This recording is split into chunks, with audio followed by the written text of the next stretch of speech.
This is the OTB Television Network, a service of Capital District Off-Track Betting.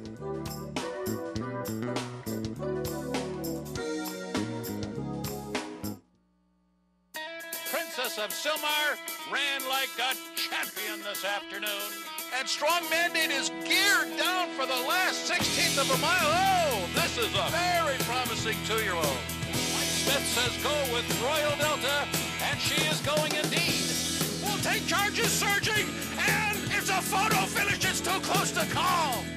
Alpha wins the Woodward. Broadcasting live from the backstretch at Saratoga, this is Racing Across America with Seth Merrow. Racing Across America is brought to you by Pannell's Restaurant, a Saratoga tradition since 1922. 284 Jefferson Street, just minutes from the track. And Thoroughfan, giving the fan a voice. Find them at thoroughfan.com.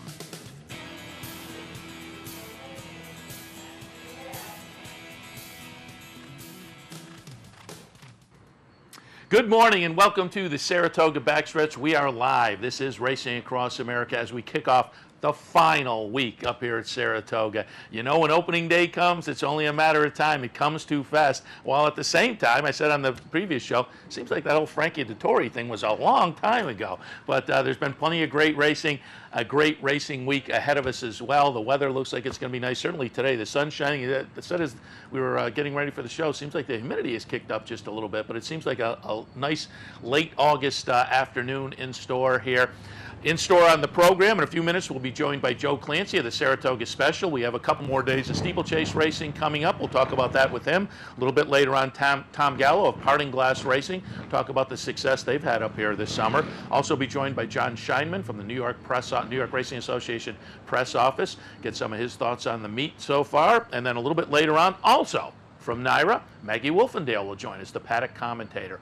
All of that coming up shortly, but as always at the top of the show, we're happy to be joined by Jeff Carl, who went out and taped a piece on the backstretch this morning, talked to the venerable Leon Bluskowitz. All of that coming up. Take it away, Jeff. Good morning, Seth. We are here in the Clark Barn directly across from the paddock on a beautiful Saratoga morning, kicking off the final week of the meet. And just a quick update on the leaderboard. Trainer Todd Pletcher, 4 in front of Chad Brown, 22-18. Jockey Javier Castellano remains your leading rider at 50 wins. Ired Ortiz, 5 behind him with 45. The owner standings, the Bromans and Rapoli are tied with 10. They're 2 in front of the Ramseys. And the reason I'm over here in the Clark Barn this morning, Seth, is because I'm joined by Leon Bluskowitz, who trained Spartiatus today in the 9th race. Leon, thank you for joining us. And what are your feelings about Spartiatus in the 9th race today? Well, I like him, but I'll tell you, Jeff, be honest with you. He took me out of the $50 window. He's got me in the $2 window. So he's very inconsistent horse. And I just hadn't found a whole card on him. He tries, but he's always making an excuse. So maybe he can run back to that race at Aqueduct, which I'm hoping he does. Well, this is the first time that you've sprinted him in consecutive races. Do you think that'll help him? Well, maybe. I hope so. But everybody said he loves the grass, so I hope it stays on the grass today, because I think he don't like the dirt as much as he likes the grass. Yeah, last time out right here in Saratoga, they took the race off the turf, but he ran okay. I mean, he was right there. Maybe got a little bit tired at the end. Do you think the turf will help carry him a little bit more forward today? Sure do. I think it'll help him a whole lot, because I think he didn't like that muddy track the other day. Because I think he got he made a little run, then he got the slipping and sliding. All right. Well, very good luck to you today in the 9th race. Leon Bluskowitz with Spartiatus. Seth, I'm going to send it back to you in Racing Across America. Welcome back. Thanks, Jeff. Happy to be joined now, as noted before we went to Jeff, by Joe Clancy of the Saratoga Special, and this is HorseRacing.com. Good morning, Joe. Good morning. How are you? Very good. You must be good winding into the home stretch. What's the schedule for the Saratoga Special over the last week? What do we got? 4 more papers left, so trying to keep track like you. Thursday, so we got today's Wednesday. We got a Thursday, Friday, Saturday, Sunday paper, and then we pack up and head back to Maryland. It'd be nice to kick around here and have some relaxation, but sorry, you got to get home, which Yeah. is actually going to feel nice to get home as much as you miss Saratoga. Yeah, because it's a long time away from home for you guys, but you do a great job putting out the paper, and again, highly recommended. If you come up here to the track, look for it. It's also at locations around town, but as I note, this is horseracing.com, the website. You have all the newspapers archived for the entire season available there, so people can pick it up. And as noted when you've been on previously, your handicappers over the past couple of seasons, you've made their selections available on days you don't print the paper. So if folks are paying attention, and folks aren't paying attention, they should be paying attention, because your guys have been very hot, but they can find it on the website. Yeah, definitely. John Shapazian is leading our group, and I think he's got to be right up there amongst everybody else too. I haven't had a chance to look that deeply, but he's having a great meet. Tom Law is about 9 or 10 behind him. Every time we think Tom's creeping into it, John throws up another 5-win day and sneaks away. But Tom was lamenting he had 5 of the first 7 winners on Travers Day and didn't make up any ground on Shapazian. So that's the way. We all know how that goes. That's the way it goes sometimes. Well, I wound up. I thought I had a pretty good weekend. What did I do? 13 for 35, I guess. So, but I was through so many twofers in the beginning of the meet. I had like a mid-meet slump where your men just ran away from me. So I'm just trying to make up ground, just like the last 9 holes of golf. You just want some self-respect over those. So that's what I'm shooting for at this point. All right, let's talk a little bit about the steeplechasing. Monday was the rescheduled New York Turf Riders. It was supposed to be run last Thursday, but with the weather, it was kicked over to Monday. Obviously, hats off to the connections of Demonstrative, who won the Turf Riders again. But it was a mixed bag on Monday, certainly. Yeah, the emotions were kind of rough. We were happy and proud of Demonstrative and happy for Richard Valentine and Robbie Walsh, the connections there. We had a fall at the last fence. Macari fell, made a mistake, landed on his neck, unfortunately didn't survive. You balance it. I don't know. It's certainly not something anybody accepts or wants to deal with, but you balance it with the care and the love and everything else the horses get. I went back to the barn after that race where Demonstrative was, and to see the horses, see him, he's lying down and rolling in a sand pile and getting all the attention in the world. And, that's what you balance it with. You know that there's a risk, just like in any sport, and a risk for us, a risk for anybody. So it's tough. It's not easy. It was going to be a tight battle. They were nose apart in Smithwick. I'm probably going to be right there again. But unfortunately, that's the way it goes sometimes. And let's just hope for a better day and wish some good wishes to the Voss team. Yeah, it was a tough day given the situation in the winner's circle dedicated to Tommy Voss and whatnot. It was absolutely a tough situation. But again, don't forget the tip of the cap to Demonstrative. And these are old warriors that get second careers, and he's done a great job now winning the Turf Riders twice. Yeah, great to see him come back to form. Won it in 2012 and then sort of went off. For him, went to some subpar races, ran 4 or 5 bad races. He had a wind surgery up here in Cornell, actually, and that seems to have turned him around. It took him a race or 2 to sort it out. They didn't think now looking back on it, they didn't have him as fit as they thought he was, I guess, and maybe the horse probably needed to get used to having his confidence back that he could breathe, which is an interesting thought. You think it affects him physically, but it certainly would affect him mentally too. And he's a very talented horse. He's over $500,000 in jump earnings, and one of the good ones of the last 5-10 years for sure. Yeah, that's interesting. The mental aspect of that, and it's probably true. Not for all horses, maybe, but for some horses, you have surgery like that, but mentally you're still plugged into the last time I raced, I had some problems. Yeah, I ran out of air at 2 miles. Which makes sense when you think about it. So yeah, and so that was the Grade 1 that wrapped up as far as the graded races up here at Saratoga. There are 3 more Grade 1s on the jump calendar in the remainder of the year? Yeah, we'll be at Belmont in September for the Lonesome Glory, and then the Grand National is the big one in October at Far Hills, New Jersey, $250,000 purse there, and then it wraps up with the Colonial Cup in South Carolina in late November. Very good. And so as I noted last week, we'll certainly get you on the phone when we're back down in the studio to update us as we get towards the end of the year and start to sort out who will be the jumper of the year and whatnot. All right. That was the end of the graded stakes program as far as the jumpers, but we still have a couple more jump races today and tomorrow. Have to keep reminding folks always the jump races today and tomorrow all season long. They've been at 12:25. So if you're going to come up today, catch that first jump race, 12:25. Same first post tomorrow. Let's talk a little bit about this opener, which is an allowance non-winners of one other than. And the jump folks have to be happy when they look at that $65,000 for a non-winners of one other than going 2 3/8 miles. And Joe, while we talk, going to pull up the August 6th race that was won by the number 3 Manicor, but number 5 All the Way Jose runs a very close second as the even money favorite. And again, number 5 will be All the Way Jose. That's the horse I tilted to in this event. Just seems to be kind of an improved 4-year-old this year and has been running very, very well for my man Jonathan Shepard. Harrods Creek off the improved performance last time also attracted my attention. And then I thought the one entry was a little bit interesting in here as well. All That Rules and Frozen 4 both looked to me like, yeah, they could be interesting contenders in here, but I had it 3, 8, and 1. Yeah, fairly wide open race. I mean, All the Way Jose certainly looks to be the horse to beat, and he'll be a short price Jonathan Shepard, favorite. And Jonathan has not won a jump race at the meet. Knocked on the door a couple of times. This horse ran very well in that race. The winner, Manicor, went wire to wire, set a really slow pace, and sort of put everybody to sleep. And All the Way Jose is getting to him a little bit at the end. He's the only horse sort of really making up ground at the end, which makes you think, this race probably can't be quite like that. It's a little longer, so you might see it to some degree, but I think the pace scenario will be a little different. And if All the Way Jose can, use that speed he's got. It's interesting to look at Jonathan with a 4-year-old like that. He did not run much on the flat, went straight to jumping, and has done well. He's learning his lessons, picking up pieces, and today's certainly a good day for him to step forward, I would think. As always, you got to try. I try to beat these horses, at a short price.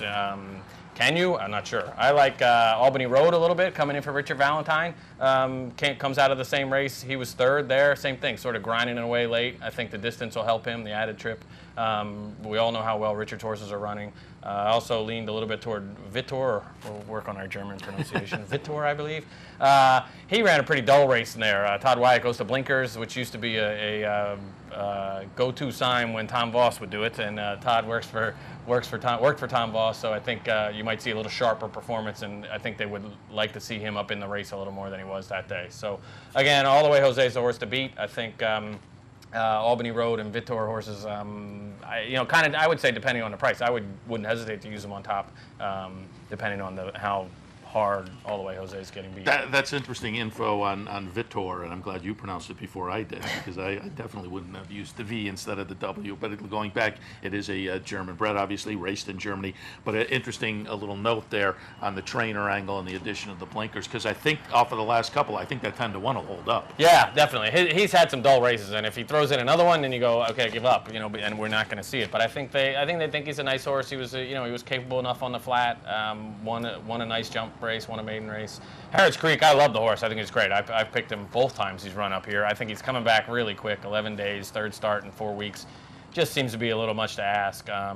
Although he ran much better the last time. His jumping was great. He has the back class on the flat, and if he gets a trip and can stay on like he did in that race, he's certainly a factor. Yeah, off of that improved performance, I threw him in, but It is a quick turnaround. All right, let's look out at tomorrow's jump race, the last jump stakes race. It is a $75,000 purse. It's the Mrs. Jeffords. They will go 2 3/8 miles. And Joe, while we talk about this, I wanted to pull up the August 7th race that a number of these are coming out of, including the top 3 finishers in this Mrs. Ogden Phipps on August 7th. The number 1 Cat Feathers comes back tomorrow. The number 4 Kisser and Run, who runs 2nd in this race for watching, comes back tomorrow, as well as number 3 Brilliant Match. So it's kind of a rehash of the Mrs. Ogden Phipps that, as we're going to see here, is won by the number 1 Cat Feathers. Cat Feathers really got a nice trip, ran away from, a very impressive performance. Kisser and Run was the champion last year. She kind of just stays on, and enough already. She can't, the 2 16th in Saratoga is not her game. 2 3/8 might be her game, and I think she stretches out, gets better. But if Cat Feathers runs back to that race, the race runs through her, right? We had to go look it up because Bernie and Kate Dalton frequently run her against males. And she's been 1st or 2nd every time she's run against, in the distaff division of jump racing. We don't have that many races, so that's why you see a lot of them come back. They cycle back, so you can compare. She's tough as they come, and I think she'll run really well again. The added trip probably shouldn't bother her. I think the added trip might help a couple of the others a little, but the one new shooter to me, Bittersweet Heart, comes in for Patty and Leslie Young. She won a nice race at Nashville, Tennessee, against Kisser and Run in a couple of these, and I think she comes in fresh, where some of the others are coming back out of the other race, and I think she's certainly one to think about. But Cat Feathers, a horse to beat, and would be your pick for sure. You'd have to. Short field, gonna be a little tricky to find some value, but maybe I think in the 1 Bittersweet Heart. Very good. And you get any feel from the jump folks how they appreciated the Saratoga season? Again, it was a little bit expanded. We did have the bittersweet, obviously, with demonstrative and the breakdown of Macari on Monday. But otherwise, I think it was a little bit of an expanded number of races up here with every Wednesday and Thursday. The post time that got moved up to kind of mitigate any complaints for fans who don't want to watch the jump races. You can come at the regular post time and get the 9 flat races, but for folks like me who like the jump racing, I appreciated the extra side. How'd the folks on the jump side like it? I think they liked it. Obviously, they loved the chance to run for more money, more races. I think that's a good thing. We were able to fill them. I think you wonder sometimes whether the horse population can hold up and fill that many races in such a compressed time, but they filled very well. The racing was really good. Yeah, we had the one sad ending, and I don't know, you're just unfortunate that's what happened. But I think all in all, it's been a very good season. Tough, close photo finishes early in the meet, which after 2 miles is nice to see. And I like to see, plenty of people seem to watch the race. I know the handle's not what it's going to be on a flat race, but you see the apron fill up for the 12:25 first race, which is fun. A lot of people come out to see it, and that's the idea. Give people something different, a taste of what it used to be like. I mean, the jumpers have been here since the 1800s, which is kind of fun, and it's a nice way to showcase a thoroughbred doing something else. Yeah, I like the jump races. I've said it before, and I think folks who find them skull busters just have to look. They're as formful, I think, as the flat races. You get a long shot here or there, but you get that in the flat races as well. But overall, I think they're pretty predictable and fun to watch and fun to play as well. Got 2 more of them coming up. After we leave here, what's kind of next on the jump schedule?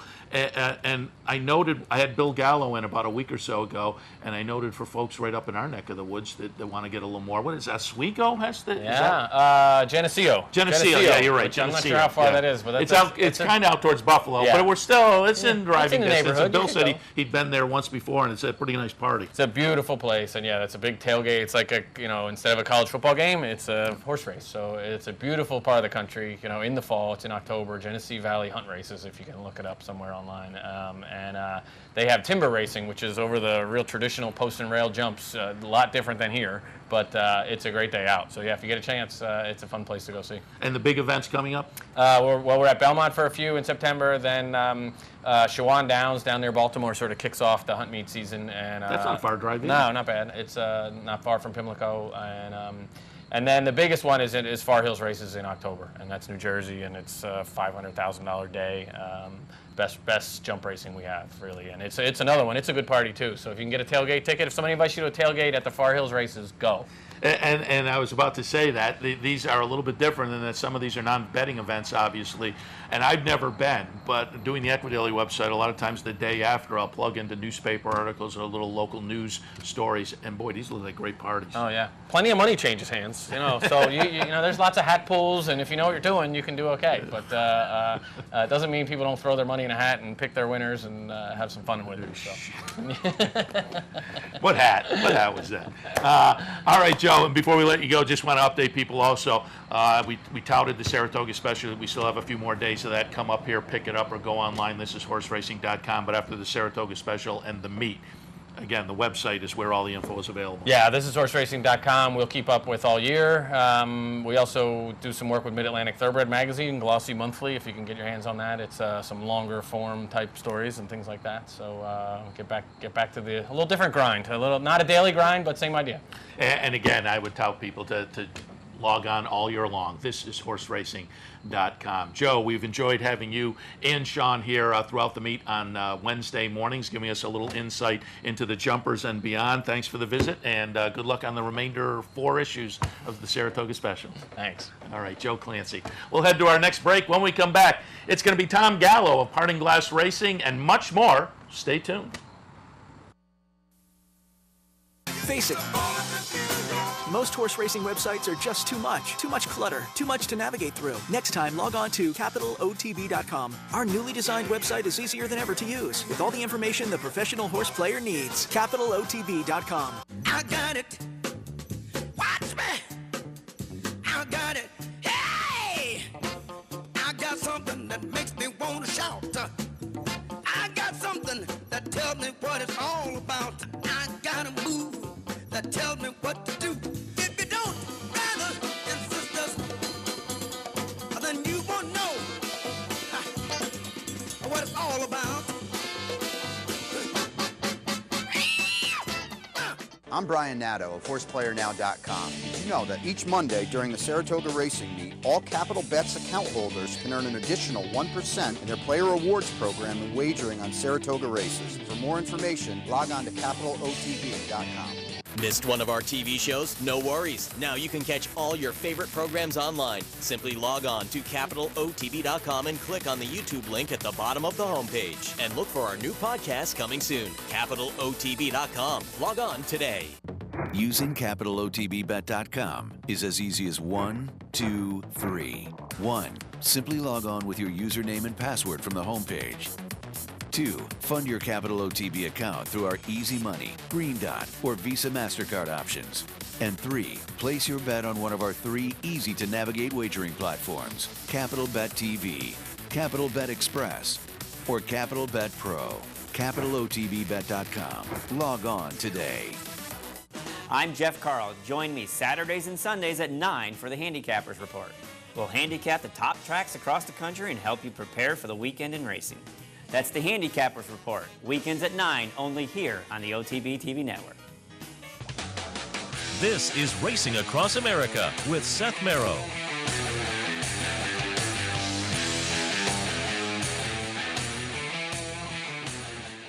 Welcome back to Racing Across America. Happy to be joined now, as we noted before the break, by Tom Gallo of Parting Glass Racing. Good morning, Tom. Good morning, Seth. Thanks for having me. Happy to have you on board. And Tom, before we get started, let's just give folks a little overview. We had you on early in the meet and you talked about it, but just overview of Parting Glass Racing. It's a syndicate. What's the mandate and what's the philosophy? Just to put the horses where they can win and try and win races. And so far, we've been very fortunate. We had a great meet. Yeah. We've been in the money. We're now, our racing partnership is in the money percentage is like 85, 86%. Win percentage over 50%, so we've had a great meet. We had a win. We start off the meet with a win with Sanctify.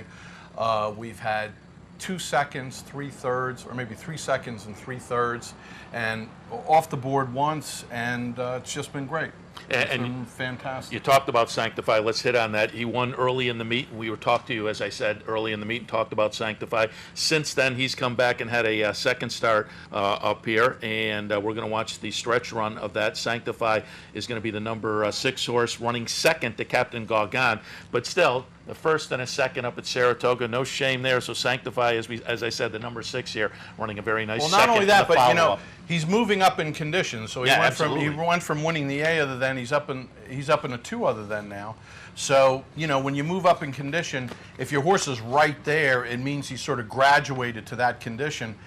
He sort of turns his head at the top of the stretch and he loses a stride. Every time he runs, he does that, and I just can't figure it out, and I'm hoping Bill can figure it out because I think it cost him the race here. But having said that, he's a very consistent horse.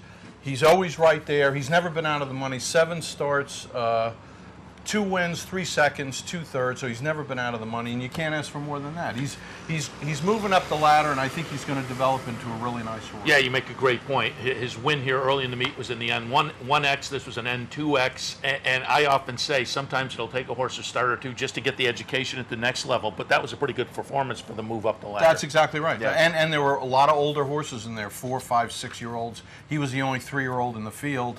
So I think, and anytime you run at Saratoga, it's extremely difficult. So I think it was a real good spot for him.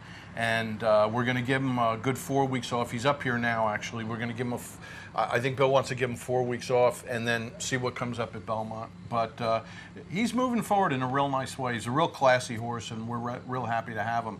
Now, he bites, so be careful. I mean, like one of my members, the day before the race, he went up to visit him, and after hours, of course, and I'm saying after training hours, and he comes to me and he's got this giant bite, I mean blemish, like through fabric blemish. So you got to be, you know, just as a word to the wise out there, when you go visit your horses, you know, be careful and try and stay within arm's length, unless, of course, the trainer tells you that the horse is okay to approach, and and feed carrots and all that. You want good the stuff. souvenir to be the winning ticket. Exactly, not the a black and scar. You know, not a permanent scar. Although I think he'll remember that horse for the rest of his life. But anyway, let's take a look at another one of yours that ran very well. Also, since we had you on earlier in the meet, this is going back to August 3rd. Now, this was a claiming event, and it just shows that you guys kind of move around and have horses at the various different levels. We're going to watch number 3 South Sound win this race, but number 2 Sole Opposition is one of yours. Yeah, and she's on the inside right here.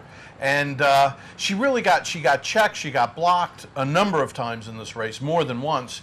Yet he was able to, Mr. Worry, and I say there's no worries when we got him on a horse because he's good.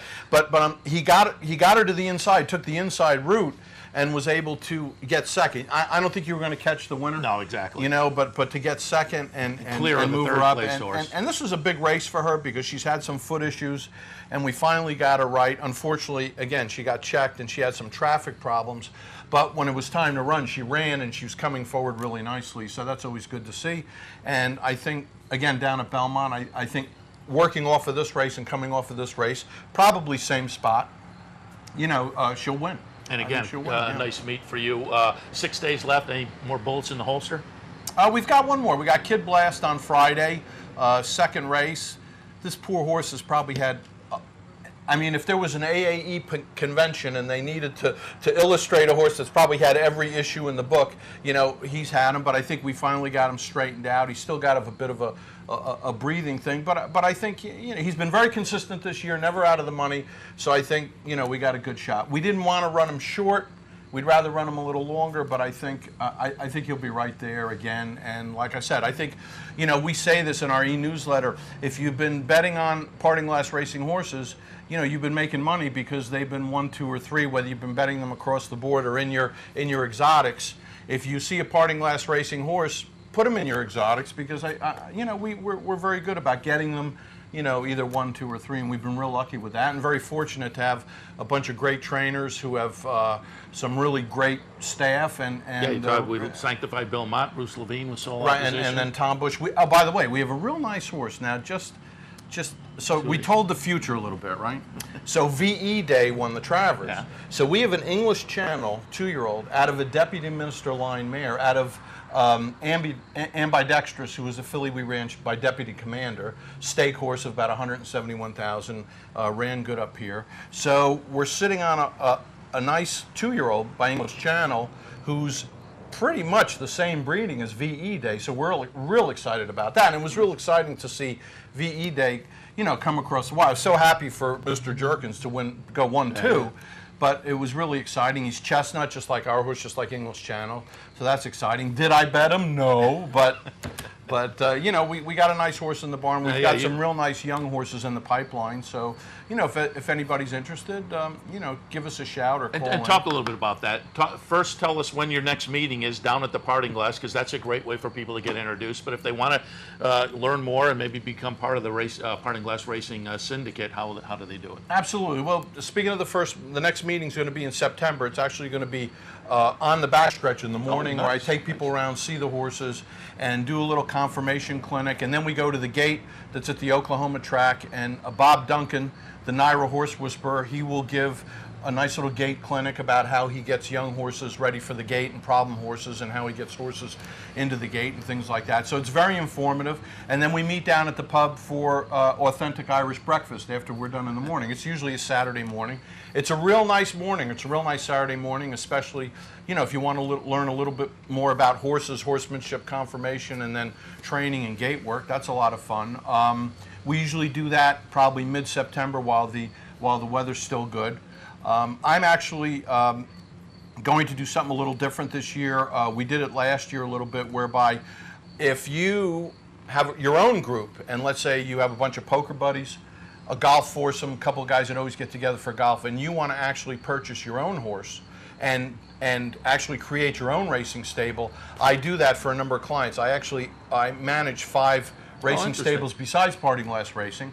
So I will go out with you, purchase the horse, send him, put him into our network essentially, get him broken, and then introduce you to a group of trainers. You pick your trainer, and you have your own racing stable, from actually even getting your silks registered and getting all your members licensed, getting your silks created and licensed and stuff like that. So that would be a lot of fun for people that just want to have their own group, or perhaps just an individual wants to break in on his own.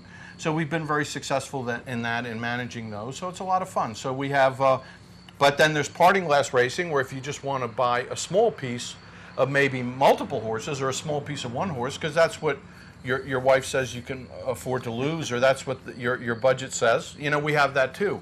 And what a lot of our members do is they'll buy a small piece of multiple horses, and that way some members up here have had 3 horses you get racing. more action, no question about it. For an individual horse, that's rare, because you're lucky to get 2 starts up here. So if you have little pieces of a lot of horses, you might see 3 or 4 starts at the Saratoga meet, which is a lot of fun. So how do people get in touch with you?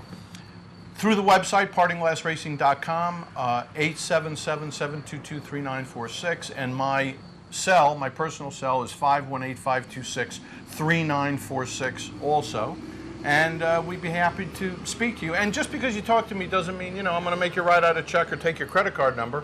A lot of it is educating people into the beauty of racing, educating them into, the beauty of the horse. And then if there's something that, if we have a little bit of a chemistry and you feel like you want to jump in, that's great too. But it's really, I think the big picture, Seth, and it's great what you guys do on OTB Channel 12, and what we do a lot at Saratoga, is just exposing people to racing and exposing people to the backstretch. And I'm here every morning to take people around if you're interested in that also. And again, you don't have to necessarily buy a horse, but just to get people out here and involved and see the beauty and the majesty of these horses, and how they prep for a race. It's just it's the best. It's still unfortunately it's still the best kept secret in sports, in outdoor sports. No question about it. I got to wrap up, Tom. But before we do, when you sat down, you said there's a horseman's meeting today. There's a big horseman's meeting today. 5 people contacted me today. So at 11:15, behind the reading room, NYTHA meeting. If you're a licensed owner, if you're a trainer, show up at that meeting. I guess we're going to have some elections and things like that, but it's a big meeting. And as an owner, you're part of you're automatically part of the NYTHA. Actually, some of your purse money goes into the NYTHA bank account. So definitely show up and get involved, and let's hear your voice. All right, Tom Gallo from Parting Glass Racing. Again, you can go to the website, give them a call, find out more about that September meeting, which sounds like a lot of fun, and maybe become a part of the Parting Glass Racing Syndicate. All right, we'll take our next break. When we come back, John Scheinman from the New York Racing Association, right after this. Stay tuned. This is Racing Across America with Seth Merrow.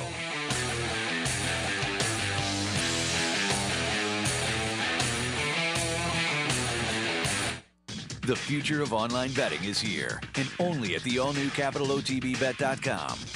CapitalOTBBet.com delivers a state-of-the-art wagering experience found nowhere else in horse racing. CapitalOTBBet.com. Log on today.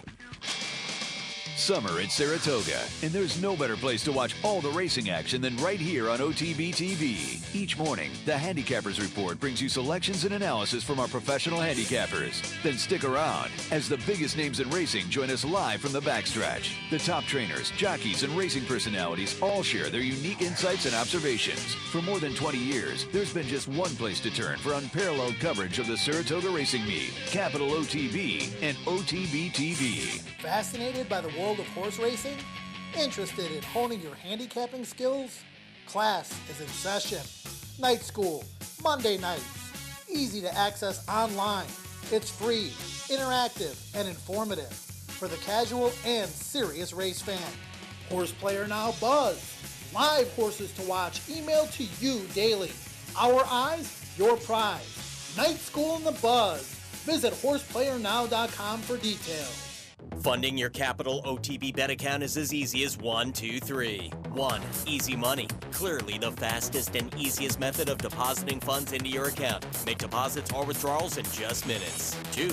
Green Dot Money Pack. gives you instant access to your funds. Green Dot Money Packs are available at thousands of retailers nationwide. And 3, MasterCard Visa. Simply click on the link from the funding page, enter your account information, and fund your account. CapitalOTBBet.com. Log on today. Hey race fans, head down to the all-new Clubhouse Racebook. With live horse racing on more than 250 flat-screen TVs, state-of-the-art wagering terminals, and amazing Vegas-style atmosphere. The Clubhouse Racebook, 711 Central Avenue, Albany.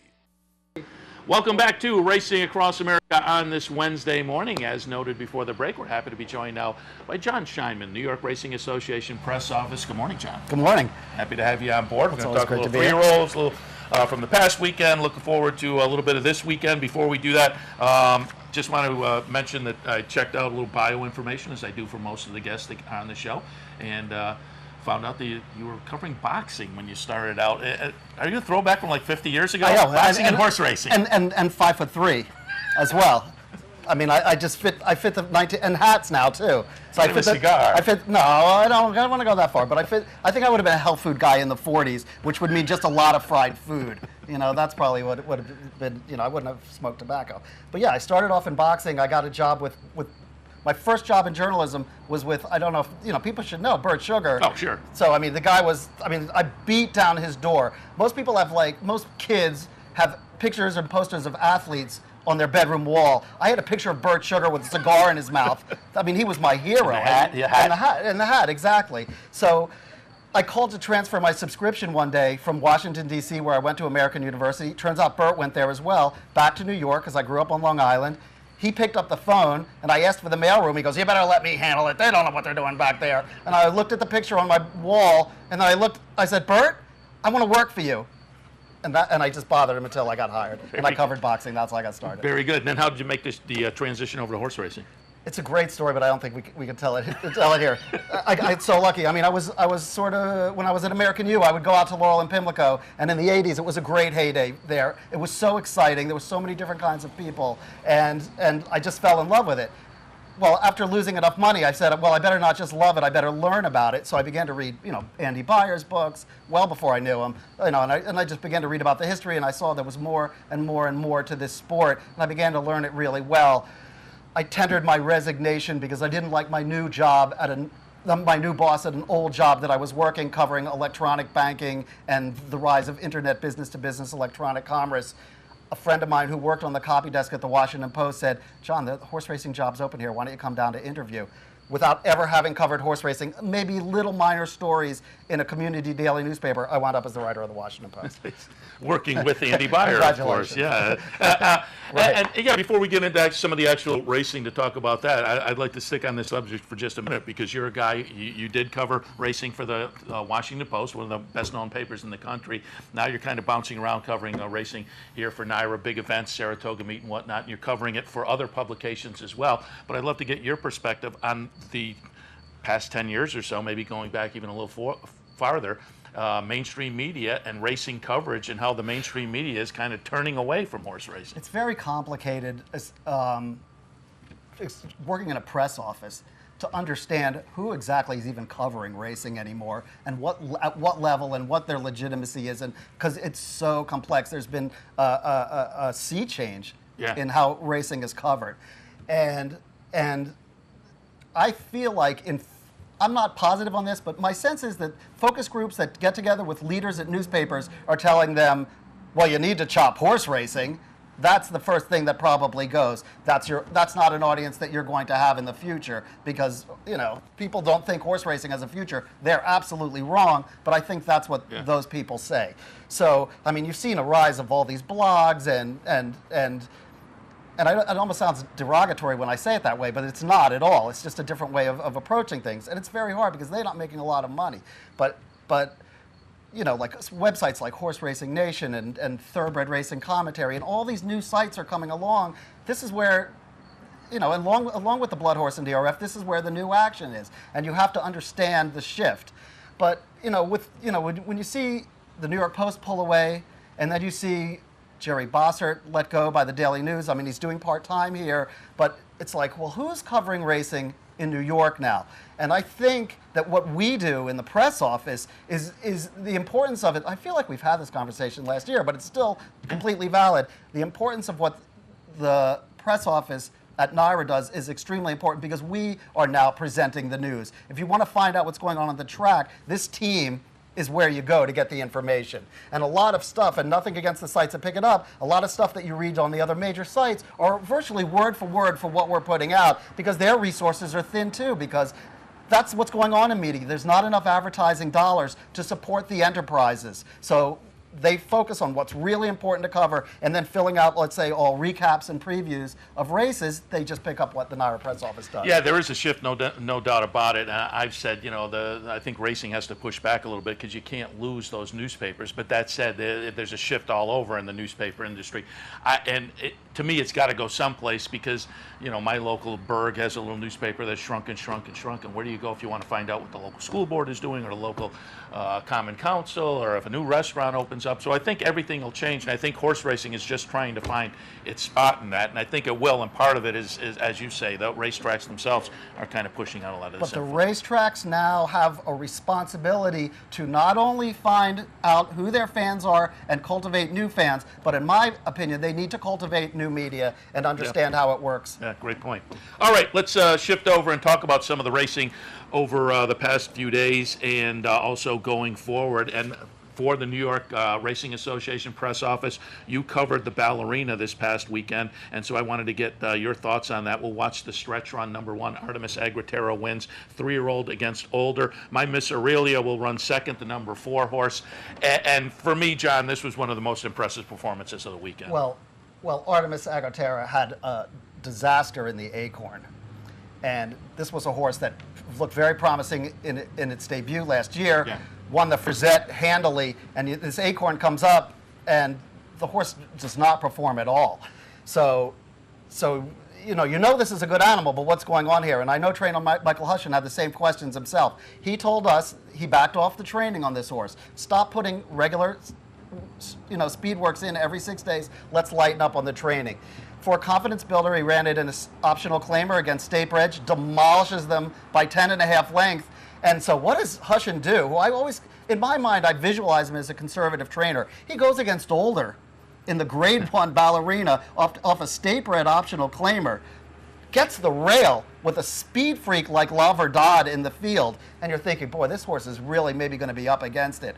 What happened? I think it won by 6.5 lengths, earned a 103 Beyer speed figure, looked to be lengthening away from the field, even basically geared down, is now making a beeline to the Breeders' Cup. It was awesome. Yeah, we got the stretch run here where folks will get to see it, and I just want to add in one of the best stories. I've been saying it for about a week and a half now. One of the best stories of the meet, of course, breeder and owner Chester and Mary Broman. Oh, they've been unbelievable. It's an incredible story, isn't it? I mean, you think about these legendary breeding factories in Kentucky. Here, these people doing it in New York, right? I mean, they must be extremely smart. They look so cuddly and adorable in the winner's circle, but they must really run a great enterprise because they're winning everything. They're right up there at the top of the owners list up here at Saratoga, and a performance like that in a grade 1 just puts a punctuation on it. One of the reasons that I thought it'd be fun to have you on this morning as well was it's going to give me a chance to show the Pacific Classic, which we're very Saratoga-centric during this meet. And of course, we've shown replays of the Travers multiple times over the past few days. But you tie in the Travers, and we'll watch the stretch run here of the Pacific Classic on the weekend, where Shared Belief, the number 11 horse, was so good. And I just wanted to tie in those 2 races. And knowing you cover racing for a lot of different publications and watch it all year long, just get some of your thoughts on the 3-year-old picture now. I got some takeout Indian food and raced right home and set up and watched that. We all did. They ran it so late this year. They ran it at 8:46. Yeah. I have a little personal tradition to go to the paddock area outside of the Shake Shack where that bar is and just kick back and have a couple of beers and watch the Pacific Classic. It was a shame that it went so late this year and I had to watch it at my house, but I was not going to miss that race. Absolutely. So you're asking me what I thought of it. I thought Shared Belief should have been disqualified for impeding Toast of New York. I thought that horse clearly took that horse's lane, but it's a European horse against the champion horse that was nice enough to show up and run in their big race. Maybe, I don't know if that has anything to do with it. I just was very surprised it didn't come down. The speed figure came back absolutely phenomenal. Jerry Hollendorfer doesn't need to cement his credentials for the Hall of Fame. He's already in the Hall of Fame. But if the campaign of this horse certainly is one that's setting, that's that kind of campaign. Every little button he pushes is exceptional, and he's like, we don't need to go to the Triple Crown. This is how we're doing it. I read last night, I think Jenny Reese in Louisville wrote that Shared Belief is now a possibility for the Pennsylvania Derby, where it would be a confrontation with California Chrome. Who the other horses are in there, I feel sorry for them, and I don't know who they are. Run a match race, but they better find some new seats at Parks Racing, because that is going to be a spectacular. Yeah, with the cotillion down there as well, they are lining up for an incredible fall. But this 3-year-old picture just became really a lot of fun to watch with Shared Belief. Now, I think looking at the situation, and I said last week, I thought California Chrome was no shoe-in. Coming out of the Travers, he looked a little stronger, but after Sunday's performance with Shared Belief, it's still a little dicey for that 3-year-old Eclipse. But the thing is about the Travers is, and it was so phenomenal story for us because they ran, Jimmy Jerkins ran 1-2, and we gave the plaque to Alan Jerkins the day prior. It was a wonderful, coming together of and coalescing of things around them and making a great story. However, for the 3-year-old picture, it really damaged the chances for championship honors, in my opinion, for Tonalist and Wicked Strong, because they were sitting on the cusp. That would have been a huge building block for both of these very accomplished horses. Now VE Day comes on. I think it was his 4th straight win, right? 4th straight win, but the other one was a restricted race off the curl, and he's got a long way to go to catch up to them. So I think that the Travers kind of hurt its competitors with the way it unfolded. So these horses now that we're talking about, Shared Belief and California Chrome, seem to be firmly in the driver's seat. Yeah, they're the ones that are now going to be contending with Shared Belief and what he's done so far this year. It's going to be really, really interesting as we go forward. John, absolutely appreciate the visit. Always want to have you in here at least once before the meet ends to talk a little racing. You can follow John's coverage. Again, he's with the New York Racing Association press office during the meet, various other publications as the year goes along. John, thanks. As always, thank you. All right, we'll head to our next break, and when we come back, Maggie Wolfendale, New York Racing Association paddock analyst, right after this. Stay tuned. I'm Brian Nadeau of HorsePlayerNow.com. Did you know that each Monday during the Saratoga Racing Meet, all Capital Bets account holders can earn an additional 1% in their player rewards program and wagering on Saratoga races? For more information, log on to CapitalOTB.com. Hey race fans, head down to the all-new Clubhouse Racebook and get in the game. With live horse racing on more than 250 flat-screen TVs, state-of-the-art wagering terminals, fantastic food and drinks, an amazing Vegas-style atmosphere with seating for nearly 900 of your closest friends. Conveniently located at 711 Central Avenue, right off Exit 5 of I-90 in Albany, the Clubhouse Racebook is the better choice.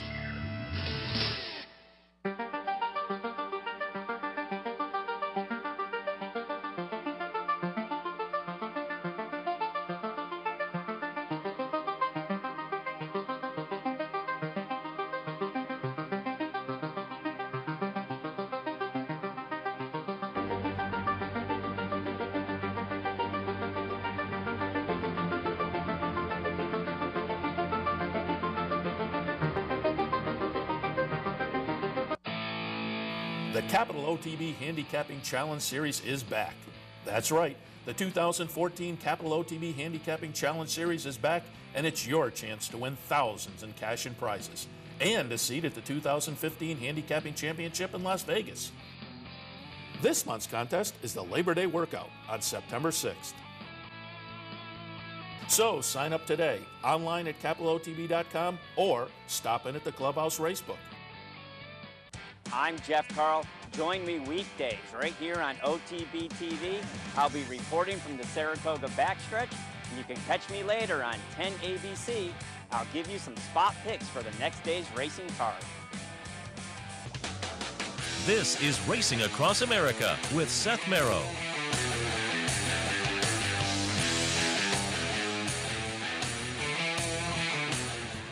Welcome back to Racing Across America on this Wednesday morning, kicking off the last week of racing. But the last week we had to get a visit from Maggie Wolfendale. Always happy to be joined by the paddock commentator for the New York Racing Association. Good morning, Maggie. Good morning, Seth. Thanks for having me on. Happy to do it. And before we get into the conversation, we've had you on before. We've talked a little bit about this, but for people who might have missed it, just give us a little bit on your background. I know you come from a horse racing family. Yeah, generations of horse racing in my bloodlines, that's for sure. I had a grandfather who was a trainer who pretty much held every job at the racetrack on my mom's side, including a jock's agent, a clerk of scales, trainer, so on and so forth. So my mom was into it. My father's side, two of my uncles, one of my aunts, and my father have been trainers. And so I grew up at the barn. You know, my crib was set up in the tack room, and that's just kind of how my way of life has been. And I grew up around the horses. I started galloping when I was 16. I did the show horses as well, and then went to school at Towson University for the TV side of it. So I combined the two and have the most amazing job in the world. It is a pretty good job. I will have to agree with you there. And speaking of working out the horses, I pulled up a photo from your Twitter feed. Shows you working out Noble Cornerstone.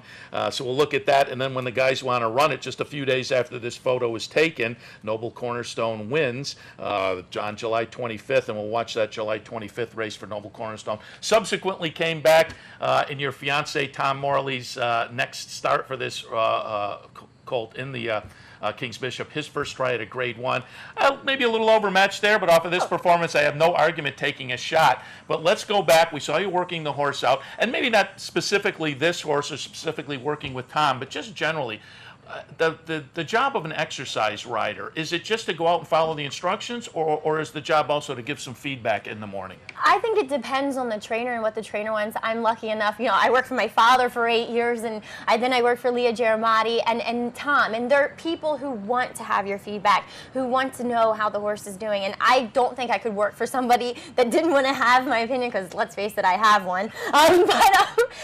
So yes, in Tom's case, I mean, he's constantly asking me, what does he feel like? What do you think we should do with him? With this horse, they were running him long before we got him. He didn't want to go around a second turn, period, in the morning, and then breezing him. He's so quick, so fast, with such a quick turn of foot that I said, Tom, we have to sprint him. He's, you know, he's a 6.5, 7 furlong kind of horse, and but if you look at him, he looks like he wants to run all day. So I think that feedback is really instrumental, and I'm glad that I get to work for Tom and you know, have that kind of teamwork attitude. Yeah, it seems to me like when that is working, that's the way it should work. Everybody plays a role in it, particularly the people who are on the back of the horse.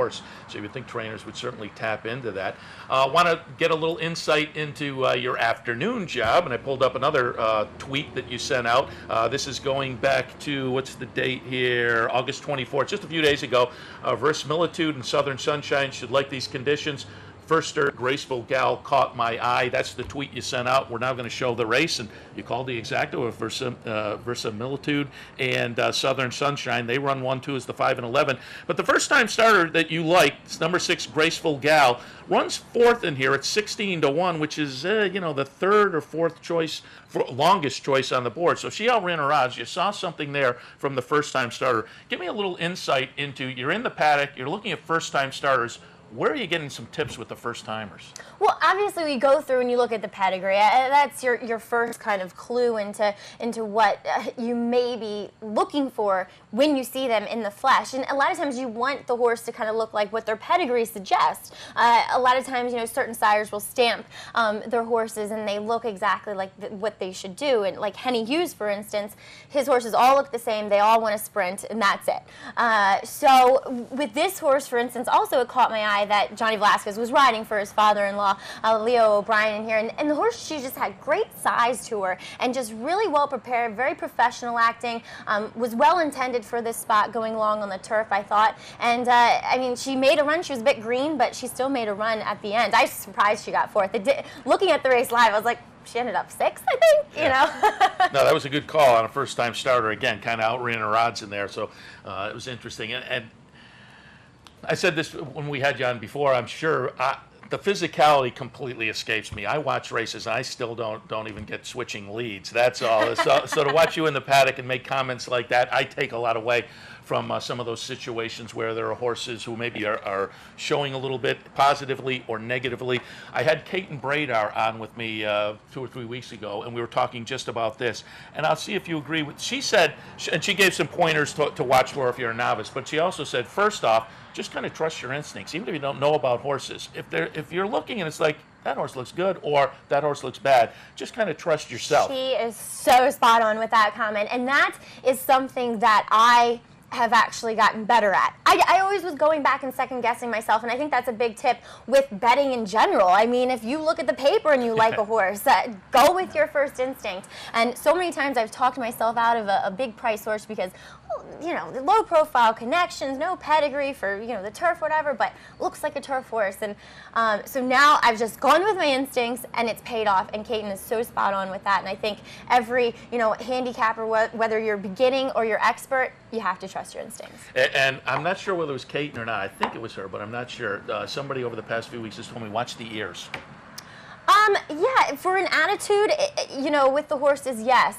You want to see their ears forward. If they're kind of sulking, ears back, and just kind of that docile demeanor, I don't necessarily like to see that.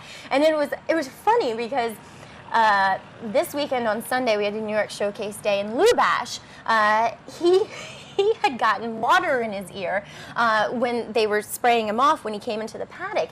And he is a horse who has a big attitude.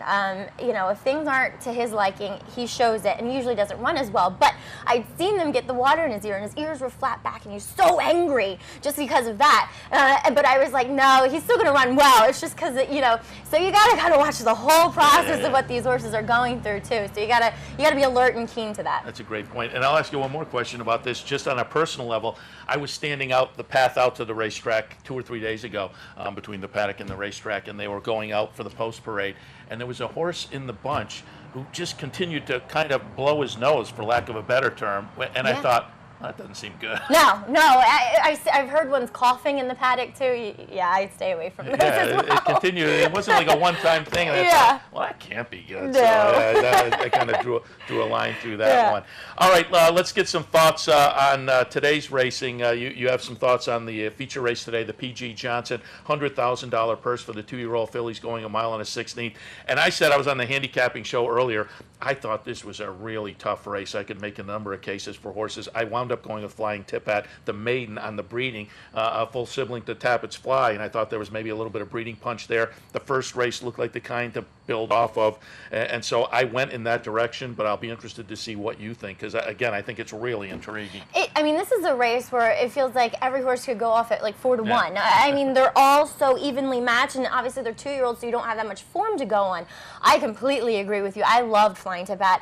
When she made her debut, I thought she was the only one running at the end and running well, too. So, and she is one of the only ones to go this kind of distance. I have a personal thing with number 6, Reina da Bateria, just because I love her family that she comes out of. Assateague is one of my favorite mares running now, and for her to win at 5.5, I thought that was impressive, because looking at her, she's a filly whom it looked as though they were just using that race, to be honest, and she still got up and won. She's so big, so rangy, and kind of, you know, laid back attitude that I thought she'd want more ground, at least first time out. Well, she's getting it here, and I think she'll be very effective. Yeah, Jeff Carl, who was on the handicapping show with me, had her on top, and I said I had that right out of my mix. I didn't know what to do. Rajiv is going so well right now. It's just absolutely very, very intriguing. Just before we let you go, I also saw a photo, I think it was on your Twitter feed or somewhere related, where you were on horseback and looking like you were maybe doing the racetrack interviews, because it looked like the afternoon by the crowd behind you. Have you been doing the on-track interviews for some of the broadcasts? But for the MSG show, for our Fridays live, and also because we cover every New York Showcase Day, so we had a show Sunday too. So we finally got all of our technical issues ironed out, and this was a goal that we had going into the Saratoga meet, to do that with one of these shows, and we got to do it this weekend. And I'll tell you what, from watching Kaiten and Charles C. Canty and Donna Brothers do it, from a little girl on, I sound so corny right now, that's one of my dreams. that I've had, and it was so much fun. And I actually how do it is Friday. it? Because I don't ride horses. You being a horse person, maybe it's a lot easier. But it looks like one of those conducting an interview and keeping the horse on track. But being familiar with the horse, maybe it's easier. Exactly. Luckily that's our stable pony, so I'm pretty familiar with him. And yes, it is easier when you know the horse. Yeah, very good. And again, if that's your goal, I'm happy you were on board. This was the first time that. Yeah, this weekend, and then we'll do it again on Friday. Nice. All right. Maggie Wolfendale, New York Racing Association paddock commentator. As I say, always happy to have you on board. Good luck on the remaining 6 days. Yes, make some money, hopefully. All right, we'll be tuning in to see what you have to say down in the paddock. We appreciate the visit. All right, that's going to wrap things up for this Wednesday morning on Racing Across America. Again, we're kicking off the last week of racing here. It's a beautiful day today, and the forecast was pretty good for the remaining 6 days of the meet. If you haven't made it up yet, certainly get up here. The racing is going to be good. The weather should be very good. And if you have made it up already, make another visit, because there's plenty of time for us all to make some money. Racing Across America, we're here every Monday, Wednesday, Thursday, and Friday during the meet at 10 a.m. That means we're going to wrap things up for this morning's edition, but don't forget handicapper support tomorrow at 9 a.m. We'll be back with another edition of this at 10 a.m. Let's all cash some tickets. We'll see you again tomorrow morning.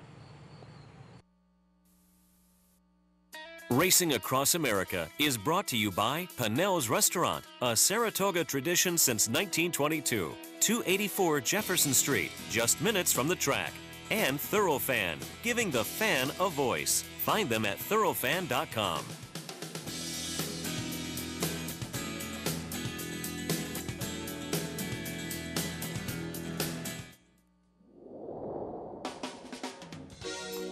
You're watching OTB TV, a service of Capital Off Track Betting.